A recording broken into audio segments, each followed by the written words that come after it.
قرآن کی تقدیس تو ہم سے یہ تقاضا کرتا ہے کہ جنین اور ویسٹ بینک میں اسرائیل مسلمانوں کو ذبح کر رہا ہے، وہ میرا بھائی ہے، قرآن نے اسے میرا بھائی قرار دیا ہے، آپ اسرائیل کے خلاف اقدام کریں، یہ یوم تقدیس قرآن کا تقاضا ہے۔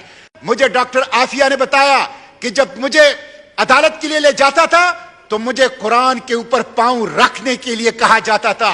مجھے ڈاکٹر عافیہ نے بتایا جو امریکی جیل میں اور بڑی قسمہ پرسی کی حالت میں ہے اور پوری پاکستانی قوم کی غیرت کے لیے چیلنج ہے، مجھے ڈاکٹر عافیہ نے ملاقات میں بتایا کہ ابھی بھی امریکی جیل میں میرے سامنے یہ لوگ قرآن کے اوپر کرتے ہیں، اور ایک چھوٹا سا ملک اعلان کرتا ہے ایک ہفتہ پہلے اور مسجد کے سامنے ہماری قرآن پاک کو جلاتا ہے۔